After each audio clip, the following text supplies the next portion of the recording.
Where were you born? Tallahassee, Florida, the capital of Florida, man. Still reside in Tallahassee today? Nah, Central Florida, Orlando, Florida. Orlando. Yeah. And what age were you when you made that move? Probably 2 years ago, so 19. 19 years old. Yeah. And what was the reason? Tallahassee to Orlando. Pretty much like, it was time for me to go. You know what I'm saying? Like, I felt like I accomplished everything that I was supposed to accomplish around there. You know, like, I feel like as an artist, it's a cap that you reach. You know what I'm saying? It's time to, you know, broaden the range and expand outside of your city. You know what I'm saying? I had to perform like every club. I had to hit the college campuses, you know what I'm saying, every year for like 6, 7 years straight, even though we get a new class. But pretty much I just did everything. So it was trying to expand. And Orlando, Florida had a pretty much, you know, they got like a good wave down there right now, a good, you know, strong movement. So I thought that was a good move. Why not Miami if you wanted to stay in Florida? Why not, if you wanted to go outside of Florida, Atlanta, being that that's not too far away from Tallahassee? Reason why Miami, not Miami, I felt that was too far from home, you know. And another reason, I used to stay in Kissimmee, Florida when I was younger. So it was kind of like, I already kind of was, you know, familiar with the area, you know what I'm saying? And then the jump to Atlanta, from Tallahassee to Atlanta kind of fast, you know what I'm saying? And I think at the time I wasn't ready for it. You know, it was just too fast for me, you know what I'm saying? So I felt like Orlando was like a nice, comfortable spot for me. So I think that was a great move to make. You already had family and friends out in Orlando by the time you moved, or no? I knew I had a couple of friends. Okay. A couple of friends. No family, though. Now, what part of Tallahassee did you represent? Was it a certain part of the city that you represented? I'm from the north side of town, but we don't live like all types of town. South side, west side, all sides of town, but I'm originally from like the north side of town. Why the different moves all around the city?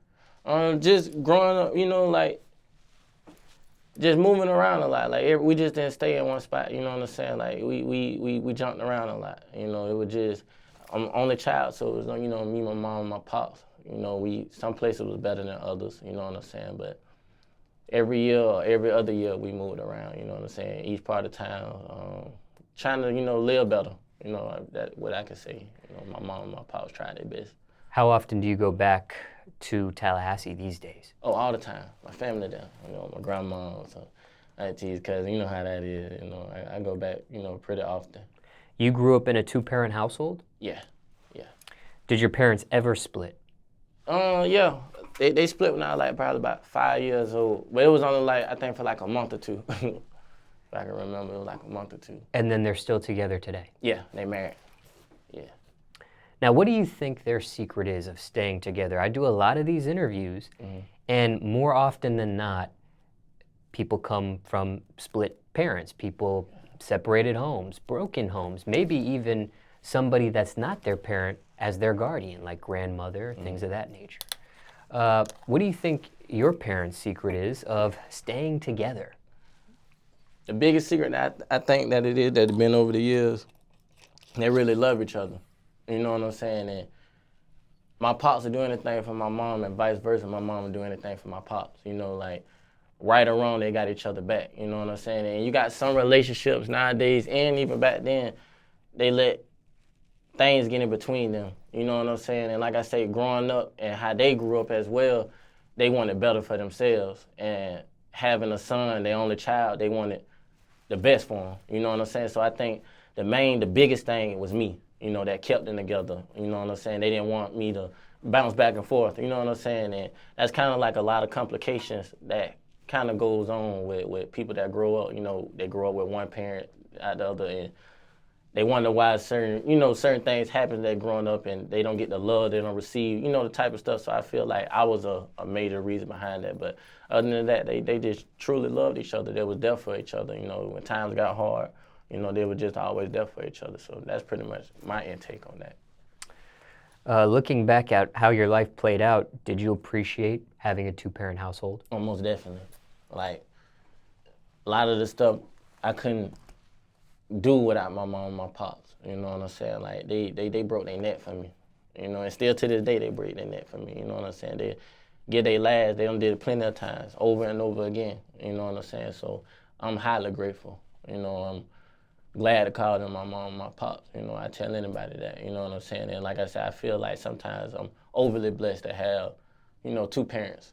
You know what I'm saying? That was there for me from beginning to where I'm at right now. So most definitely. Growing up, what was that like for you in Tallahassee? Can you paint that picture for us? It was rough. It had its good times, but it was rough. You know, we stayed in the hood. Stayed in trailer parks. You know, some places, you know, like I said earlier, some places was better than others, but coming up as the only child, a lot of people think, oh, he get this, he gets that, you know what I'm saying? But I got picked at a lot because of the enviness, you know what I'm saying?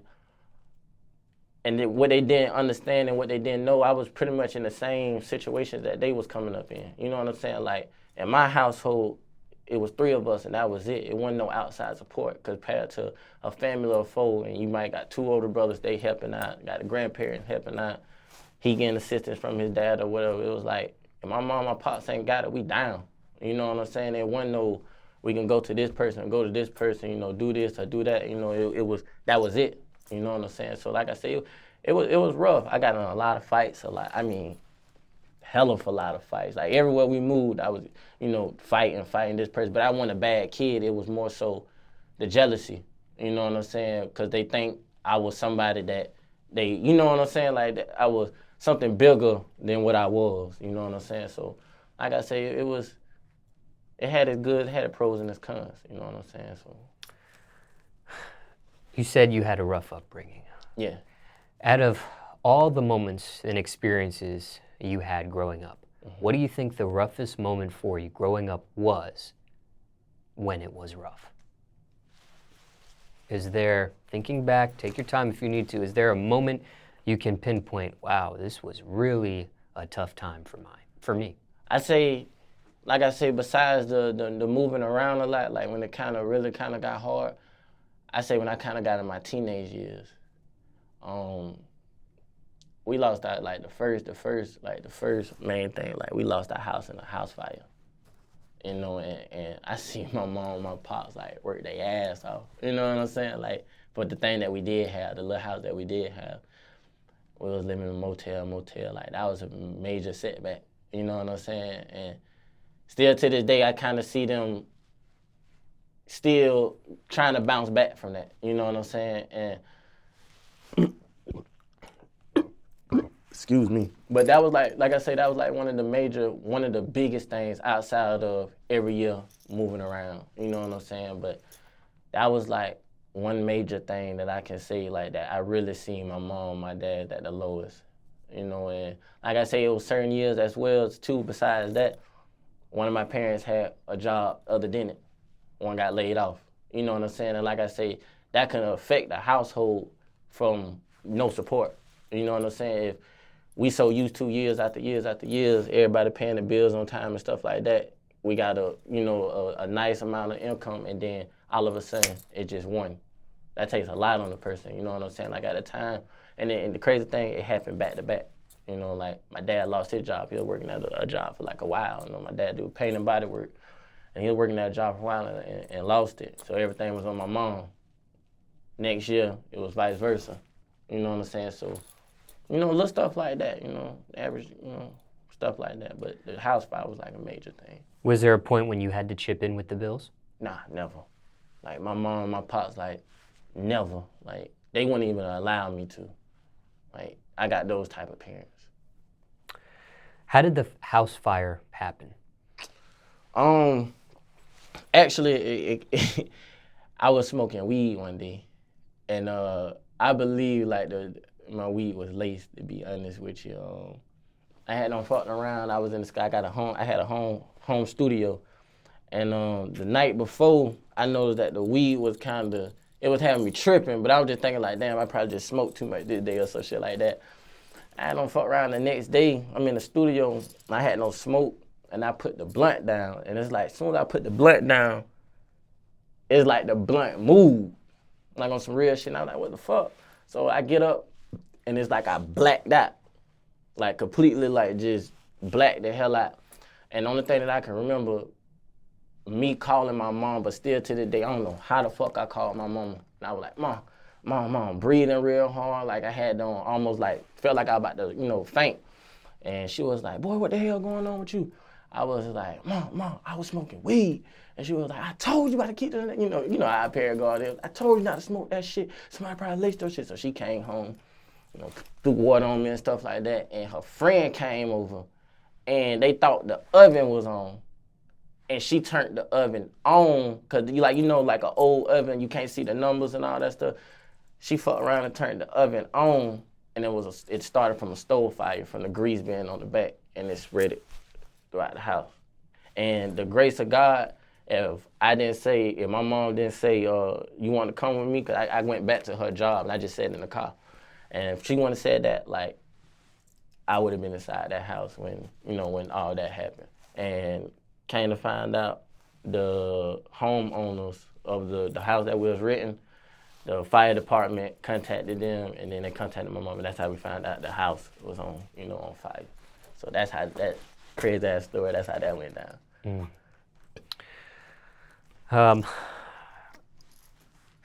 Do you think that could have been prevented at all? Oh yeah. I think if I wasn't motherfucking smoking, she wouldn't have had no reason to come home. You know what I'm saying? So I think I kind of had something to do with that, And then a crazy ass friend, if she ain't know the damn stove, like let somebody, if that's their house, let them work the stove. You know what I'm saying? Like some shit like that. But I think, I probably had something to do with it. But what about the grease and that stove? Do you think it just wasn't cleaned enough, cleaned well? We weren't dirty. Nah, we weren't dirty, but shit, that's a regular black family. Like, I don't know no black person, you go to their house, they ain't got no grease on the back, on the back eye. You know what I'm saying? So, shit, it was just some grease on the back eye. You felt guilty after? Yeah, a little bit. And it more so because, like, look on my mom's face. Like, she worked hard for everything that she ever got. Like, my mom and my pops ain't come up easy. Nowhere near easy. Like, my pops coming from a family of 11. My mom coming from a family of 6. No daddy, no nothing. You know what I'm saying? So, to see the look on both of their face, like, that's hurtful. You know what I'm saying? You down there near lost everything that you don't work X amount of years for. So, yeah. It's still kind of, some days, still kind of get to me a little bit in a way when I think about stuff.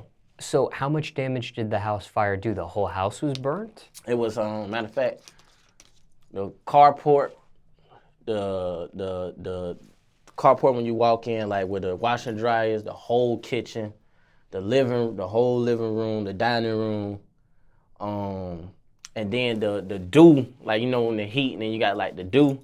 It had done leaked into the room, so it was like smut everywhere. Anything that was electrical, the smut all in the couch. Like, man, it was terrible, man. It was. We down there had to replace a super lot of stuff. What about your studio stuff? A couple of my things were damaged as well. Mics, preamps. I think the only thing that was good was my damn computer. Speakers, a lot of shit was damaged from that. So from the water. Your hard drive was okay? Mm-hmm. So it didn't lose any music? The crazy thing about it, it was under my computer. So everything that was on top of it, on the side of it, was damaged. Did your family lose important things like pictures and stuff like that? Pictures, old things like my mom used to collect, like little, the little knick-knack things and shit like that. Like, there was a lot of stuff, man. Like old toys of mine that she used to put up, stuff like that. It was a lot of stuff like that. Did you have renter's insurance or home insurance? I think stuff like that cover anything? The owners had home insurance, so that was, but everything that was ours, like contents insurance. Yeah, it was like some shit like that. But everything that was done it was like that was it for us. Like we was fucked out of that. Oh, so maybe you didn't have insurance personally. Yeah, but just the homeowner had the insurance for the house. Yeah, to get it, refurbished and shit like that. But our shit was done. Because typically when somebody rents a house and they don't own it, they have to usually get contents insurance or renter's insurance. So, and then you can get like a certain amount insured. So let's just say your family thought you had $50,000 worth of valuables. You get insurance for $50,000 worth of valuables. So, you know, in the event something like this happens, hopefully you can get a check cut. But if you didn't have any of that type insurance, then if, God forbid, something like this happens, then you lose everything. Yeah, we don't know nothing about that. You know, like I said, we come from, you know, the slum. We don't think that type of stuff can happen to us. You know, so we don't look into it. But now, hell yeah. What did you take away from this experience? What did you learn from this whole entire house fire experience? Shit, the quicker that you got something, the quicker that you can lose it. You know, everything it's not guaranteed to us. You know what I'm saying? Like, anything could be taken away from you in a snap of a finger. You know what I'm saying? What I had to take away from it, start being more responsible. You know what I'm saying? Start paying attention to the things that I do. You know, mainly I had the real thing, I had to mature. You know, that's the biggest thing that I took from, like, you know what, you ain't no kid no more. You know, all that shit right there could have been prevented. You know, so that was like the biggest thing I had to mature from it. Do you remember what age or what grade you were in when this happened? I think my 12th grade year, or 11th grade, it was one of them, 12th or 11th grade year. Did you lose clothes? Did you lose things? Hell yeah. Man, hell yeah. My whole damn wardrobe, all my shoes, all my goddamn clothes, bed, where I slept on the goddamn, that's why my back fucked up to the day. I slept on the damn mattress a blow-up mattress for the fucking longest. Bed, dresser, clothes, shoes, shit, just about every got toothbrush, every goddamn thing. So how do you have to stop school? Do you have to take a break from school? Oh, nah, hell no. How do you go to school when you ain't have no wardrobe anymore? I mean, when you don't have... well, like I say, my mom at the time, both of them, they was working around that time. So it was like a little money that they had put up to get the things that we needed. You know what I'm saying? So that right there wasn't no problem. Like getting a little clothes here and there. And I wasn't no high-end person. You know what I'm saying? Like I used to take the most basic, you know, little stuff and, you know, dab it up a little piece. So it wasn't like no, oh, I need $2 or $3 grand to go refurbish my whole, you know what I'm saying, my whole wardrobe or some shit like that. So it ain't get, you know, no shit like that. Now, let's say somebody's watching this and maybe they just had a house fire of some sort and they've lost a lot of their belongings and valuables and things of that nature. And circumstances could be different for everybody, but is there anything you would say to somebody watching this interview and maybe something similar just happened to them? Anything you would say to somebody? After the fact? Sure. I mean, that's a difficult time. That's a hard time. Not being in your own home, you know what I'm saying? Like, you got to kind of, that's just something you got to take on the chin. You know what I'm saying? Because it ain't too much that you can do. It ain't like I can say, well, I'm finna go rebuild the shit myself. You know, or I'm finna go remake the shit myself or something like that. So like I said, at the end of the day, you just got to take it on the chin, pray to God, and hope for the best. You know what I'm saying? And like I say, me, I had to prepare for the worst. So like I say, just hope for the best and pray to God, and he'll see you through it. That's pretty much the best advice I can give somebody. Now, I know you felt some guilt. Did your parents, either of them, blame you for this? Were they upset at you for this? Do they discipline you for? How did they react to this situation? Aside from, of course, my mom, like, she went on, like, but she ain't blame me. It was more so like a damn, like what the, you know what I'm saying? Like what the fuck, like. Come on, bro, like, you know better. You know, it was more so of that instead of, like, this your fault. Why you had to do it. It wasn't no shit like that, you know what I'm saying? It was more so like, damn, like, really? Like, you really did some shit like, you know what I'm saying? It was more so like that. My pops kind of quiet in a sense of fashion, but just knowing him, I know he was hurt. You know what I'm saying? I wouldn't say he point the finger either, but it was just like, damn, we worked our ass off for this shit. You know what I'm saying? So that's pretty much my take on that. It wasn't never no, no direct type thing. You were still able to graduate on time? Mm-hmm. Yeah, most definitely. Did you stop smoking marijuana because of this incident? Yeah, I found out I was allergic to THC. So that was the reason, because after that, I smoked again, but not at the house, shit like that. It was like, hanging out, and the same shit happened, and kind of found out I was allergic to THC. You found that out through a doctor or medically? Mm-hmm. They were saying, and the weird shit that I didn't fucking understand, it was like, I used to smoke, like, real heavy, and I'm like, why is it just, and they say your body can grow to reject, the chemical THC and shit like that, so it's almost, I didn't mean to cut you off. Were you gonna say something? Nah. Okay, I said it's almost like your body grew to an allergic reaction of this. Pretty much. Like maybe at first it was okay, your body was handling it, but at some point it just couldn't take it no more. Yeah. And this may happen to other people aside from THC. Maybe, dogs, dog hair and stuff like that. Maybe they're okay with that at first, and then maybe they build it grow to like a damn allergic. Yeah. So I think that can happen. I mean, I'm not no doctor, but I think this thing that happened to you can happen in other elements aside from THC, if I'm not mistaken. And if I'm wrong, somebody correct me on with a comment on this YouTube channel on this interview. But you stopped smoking marijuana after that. Okay, if this was one of the most roughest moments for you, that wasn't the most roughest moment for me though. Really? No. I thought this was the most roughest moment. Nah, that was one. Oh, okay. Yeah. What was the roughest? Last year, staying in the goddamn U-Haul storage unit. Explain. Literally. Explain. It's kind of like I had on to a point of life, like, nigga was going through it for real.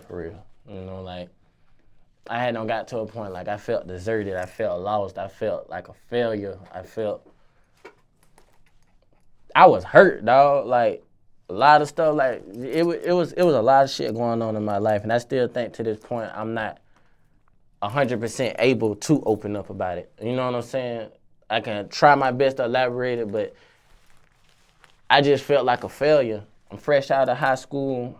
I ain't got shit going for myself, not going for college. The only thing I was relying on was this damn music. It wasn't going the way it was going. I got shit that I want to do, got stuff that I want to get, and I was a smart ass nigga. School, everything. Like, I was always out of my friends. I was always the one to go get it. You know what I'm saying? Like, the brain, pretty much. And it was like, at that time, it was like I was just in a whole different space, not talking to nobody, not doing anything. And like I say, found myself in a U-Haul storage unit, blow-up mattress, had my little studio equipment. Thank God I still had my girl. But it was, man, that was when a nigga hit rock bottom, dog. And this the first time, like, really, probably like the first time that the people gonna know about this situation. I had a couple of friends that did know, but they didn't give a fuck. You know what I'm saying? It was, like I said, that was a tough ass spot for me, man. You were homeless. I wouldn't say homeless. Like, you could say homeless. I wouldn't say homeless, but I wouldn't say homeless.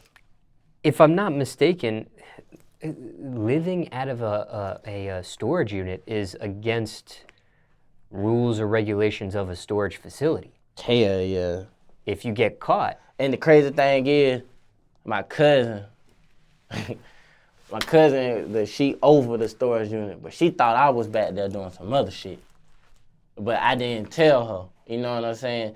And how I got caught, one of the people that work out there, and she had me on the low, like, she ain't had me, like, as in somebody was in that storage unit, like, renting it out or some shit like that. She was like, just, you just come here, stay low profile, but, you do what you do. But she thought I was doing something, you know what I'm saying, something else.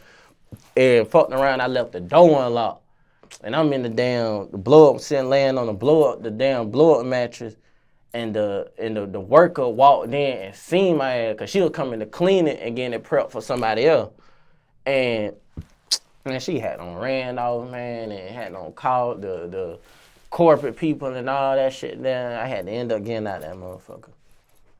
Yes.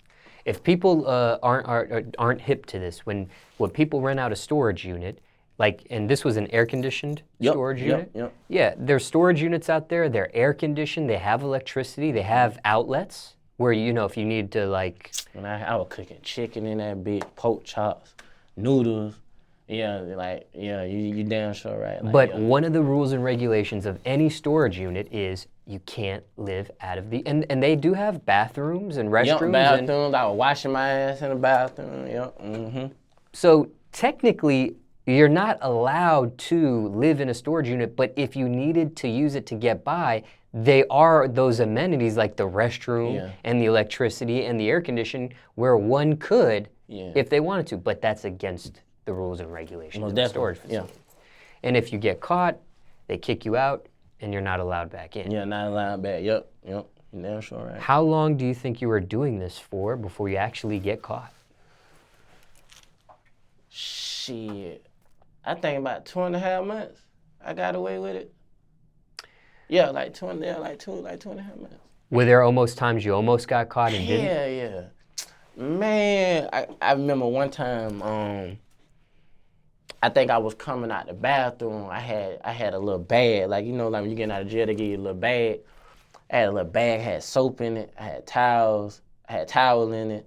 I had like pretty much stuff like when you go on to wash. I had extra clothes in it, and the lady was like, "You not living in one of these?" Like one. As a matter of fact, I think this was the same lady too, and she was like, "You not living in one of these storage units?" I was like, "No ma'am, no ma'am. I just came home." I said, I just came from football practice or some shit." Oh, she was like, "Oh, okay, honey, you fine."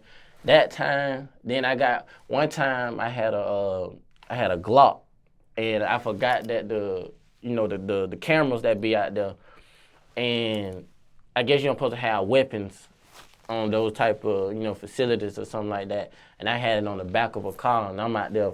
I don't know who I was arguing with somebody, but that was another time that I almost got caught, and they came back there. They was like, "You're not supposed to have this, da da da." And the crazy thing about it, they never asked me what storage unit I was in. Like that was the part that I never understood. Cause if that was the case, they would have. Only thing they had to do was run the data or whatever. I would have been out of there, but grace of God, they didn't. So them probably like the two closest times that I done got caught. So when you would sleep there at night or during the day? Both. Okay. And I'm sure because it is a storage unit, so there's other people with storage units aside yourself. When you heard another person come in to do something to their storage unit, do whatever they do, you just like remained quiet as possible and acted like quiet. The door, the lights off, and I had a blanket to the little window that was in there, so they couldn't see or look in or shit like that. Had a blanket to it, everything off, the studio equipment off, grease, anything, electricity off, lights off. I'm quiet. I'm laying down. Now, people had 24-hour access to this storage unit? Yeah. So would there be anybody that would come in at odd hours of the day or the night, or? Hell yeah. Like, it was one dude, and I think his ass was living in there too, matter of fact, his ass was living in there. He got caught before me, and they kicked his ass out. But he was staying right next to me, but he was getting it in. He was getting money, though. He was doing Uber and just coming back to that shit. You know what I'm saying? But he used to come in. It was an old cat, too.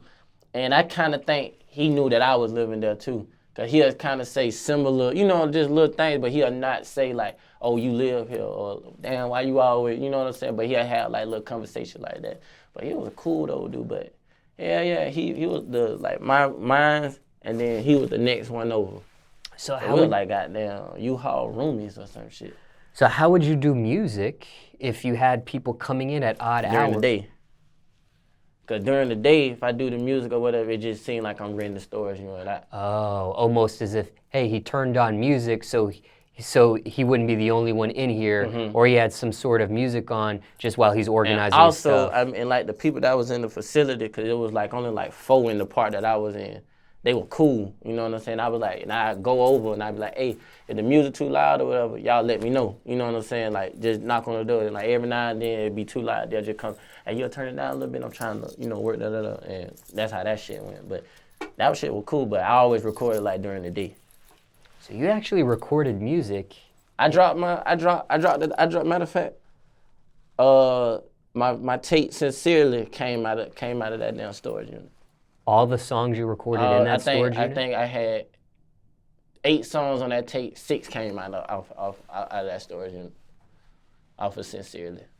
And was this music something that you got an engineer or something to clean it up and fix it? Yeah. Okay. Like I usually do like a good mix, and then after like to get it how it sound, and then when it was time to release and all that shit there, I took it and got it clean. Okay, I see.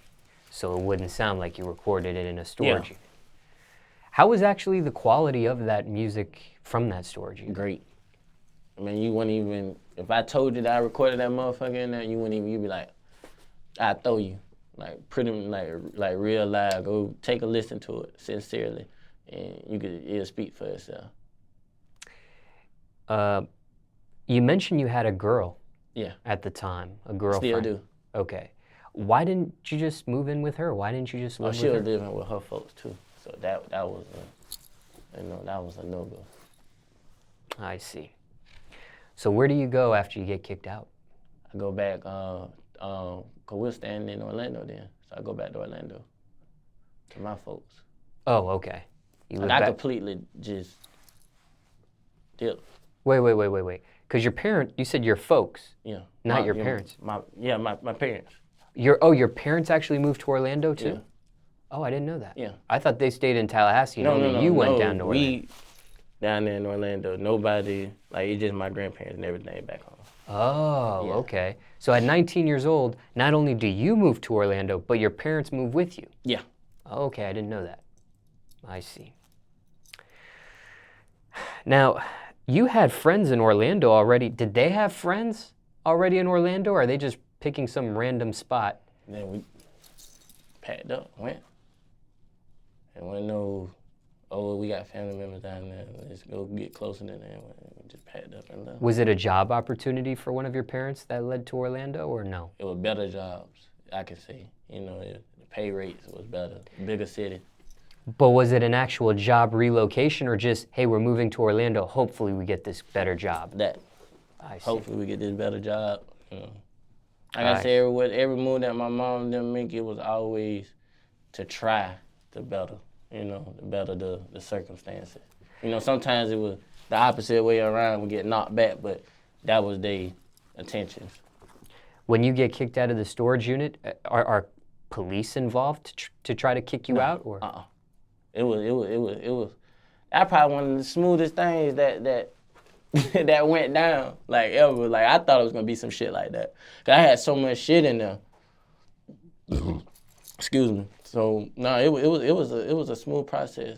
They gave me, I think you got like 3 days or some shit like that to to clear it out, and then after that, that's when the law get involved to come make you get out. So you were able to get out all your contents and everything, and everything. Okay. Had to throw away a lot of shit because it was a lot of shit in that motherfucker, man. That'd be like a miniature apartment in there. If somebody's watching this right now and maybe they're breaking the rule and living in a storage facility unit, is there anything you would tell them watching this interview? Run that bag up while you in there, man. Because for one thing, that little, because if you is renting one out, but you living inside that sucker, that little fee that you paying a month, man, you better every little dime that you come across, man, stack that shit up, man. Stack that shit. Like I said, if you living there 4 or 5 months under the radar, nobody don't know shit, run that bag up, man. Whether you trapping or whether you scamming or whether you got a 9 to 5 or whatever the situation is, run that bag up, man. It's no reason that you shouldn't run that bag up. Now, after you get kicked out and you end up moving back with your parents, do things get better for you, or is it still rock bottom at that time? It started getting better. Like, I started getting my head together. Like, I was like, man, what the fuck? Like, you way too smart for this. You know what I'm saying? You can do way better than this. You know what I'm saying? And I never wanted the people to take me for that. You know, like, I was always that one that somewhat had his head on the shoulders. His head on the shoulders, you know what I'm saying? So like I said, at the end of the day, it was like, dawg, you gotta get your shit together. And once again, that was the second time, like the second sign of me was like, you got to grow the fuck up. It's time for you to mature. It's time for you to get your shit together. You know what I'm saying? But it took me going through that to mold me into this person that I am today. Like, I'm a full-fledged go-getter. You know what I'm saying? But at that moment of time in my life, it just felt like I was vulnerable. Like, I felt like one of them homeless people. Like, when people like, damn, why the fuck you homeless? Like, you got to understand, like, it's certain stuff a lot of people can't shake. You know what I'm saying? That they done went through or that's going on with them. So like I said, that was just a point in my life where I hit rock bottom, where I had to go through that to, like I say, this the type of person that it turned me into. So do things just naturally, progressively get better for you by chance, or because you got kicked out, you use that motivation to make sure things get better? Use that, damn, skip it. I wasn't going back to that shit. Like, that was the biggest motivation. Besides my daughter, that's like the biggest motivation. That was like a kick in the ass motivation. Like, I was like, dawg, like, nobody ain't never think to be in a situation like that. You know, if you know me, you know what type of person I'm in. Like, it was like, I never go through that again. I never put myself in that predicament again. I never get in that situation again. I don't give a fuck how hard this shit get. Like, I ain't going back that route. You know what I'm saying? But at the end of the day, I'm glad it went down like that when I reflect on it. So, but as far as hell, nah, that was one of the biggest motivations ever. Was your girlfriend and your parents the only one that knew you were living out of that? My parents didn't know. Only my girl. And like a couple of my dogs, but like I said, they didn't give a fuck. They didn't try to get you to come stay with them? Oh, hell no, man. And in some type of fashion, it was like I'm glad he in that. You know what I'm saying? It was like you could just, like, I'm the type of person I could feel the vibes, you know what I'm saying? It was like a kind of like, man, I'm glad he in that. He was always the one that was, you know what I'm saying? But like I said, when shit was on the other foot, they know what time it was. They know what type of guy I was. But like I said, that shit, like I say, that was a blessing too for me, because it opened my eyes to a lot of shit. It showed me who was there for me. It showed me who wasn't there for me. It showed me how to move differently. You know what I'm saying? So, yeah, the only person that really knew was like my girl and a couple of my partners. While you were there for 2.5 months, did you have a job? No. I was selling shoes. I was selling shoes. My girl gave me probably about majority of her goddamn income tax to flip something. I was dabbing in a little other shit too, but I'm gonna get into all that right now. Street activity stuff. In this 2.5 months, was there thoughts on getting a job during this 2.5 months, or was the stuff that you had gotten into enough to?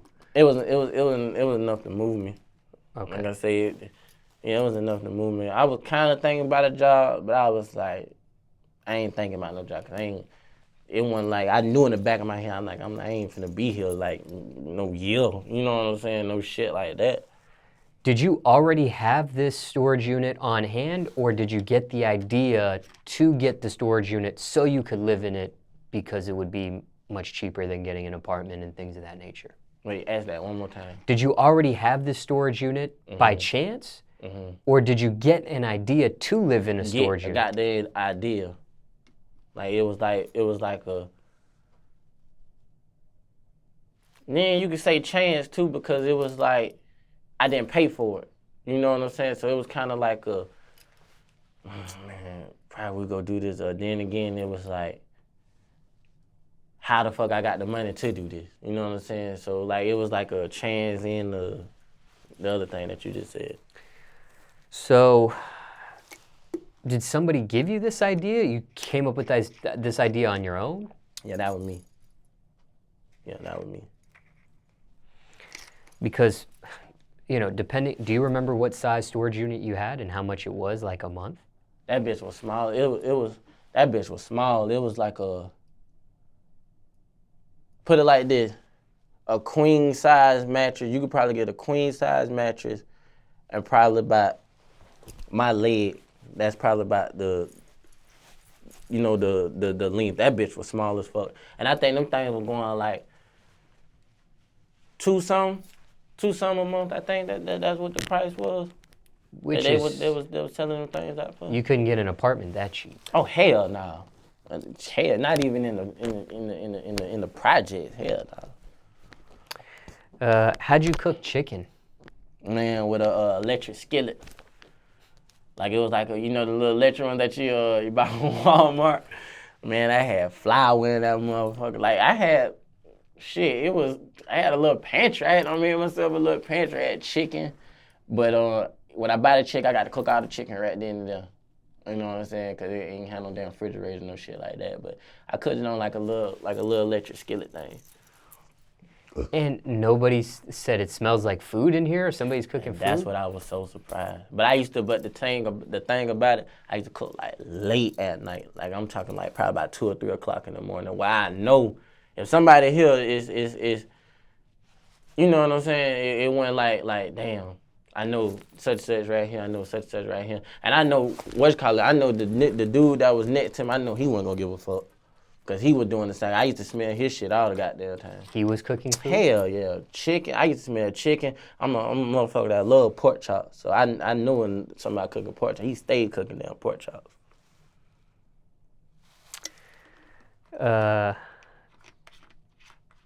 Mentally, while you were going through this 2.5 months, did you get depressed? Did you get suicidal thoughts? Yeah.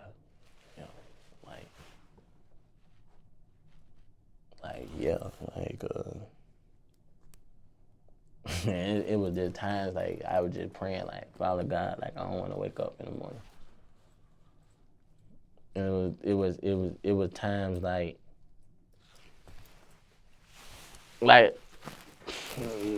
damn, bro, like that's a pain in a feeling that you can't 100% express, and the other person can understand that you're telling it to. You know what I'm saying? I was depressed. I was hurt. I felt defeated. I was lost. I didn't know what the fuck to do, and in the sense of fashion, I didn't know what the fuck was going on. I don't know. I didn't understand why it was going on. Like I say, suicidal thoughts all the fucking time. Like it was times I used to drink so much and just hope that I got alcohol poisoning.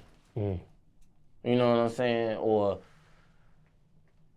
I wanted to try to go back and smoke again and just hope I just faint and I'm gone. You know what I'm saying? I don't know, man. Like that was a hard ass time for the kid. Like, I ain't even gonna lie to you. But did you ever try to kill yourself? Nah, not actually like taking it there. Like I say, the closest thing was like drinking myself to death until I passed the fuck out.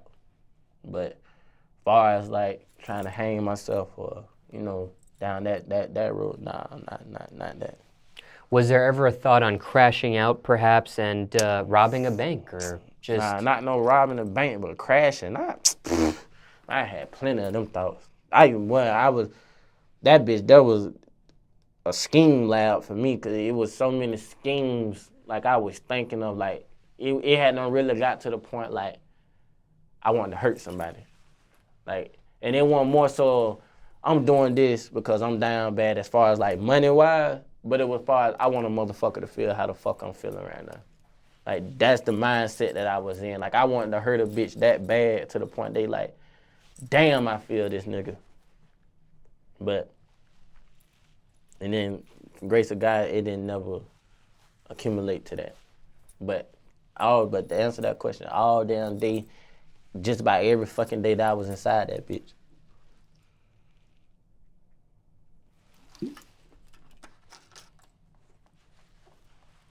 That's tough.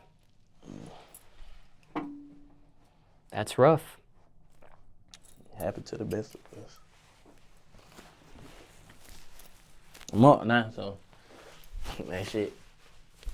When God's plans, it worked out for the best. Okay, if that was your most roughest point, Yeah. your bottom point, on the opposite end of the spectrum, what was a really good moment for you? What was a really positive moment for you growing up? If that was the bottom, what was the top for you? Positive. Yeah. I had a lot of them. Like I say, I ain't really had no super bad, you know what I'm saying, no super bad life. Like, it was a lot of good moments, you know, graduating on time, actually graduating high school, you know what I'm saying, having a healthy baby, being in a great relationship, having the relationships I do have with people. I help so many people till it's crazy, you know what I'm saying? I have a lot of ups in my life. Like, it's not something that I could just say, this the one that just stands out, because I do so much, you know what I'm saying? Like, I'm a very transparent, positive person. And like I said, I try to help out as many people as I can. I try to reach back out as much as I can, you know what I'm saying? So like I say, all through my life, it was great moments, you know what I'm saying? With my mom, my pops, like I said, they gave me their last and still is, you know what I'm saying? Like, some of my partners, like the good ones, you know what I'm saying? Like, we don't have great times. We had to help each other and had to do certain things to, you know what I'm saying, to kick it. But I had a lot of great moments in my life. It ain't one that I can just press on, you know.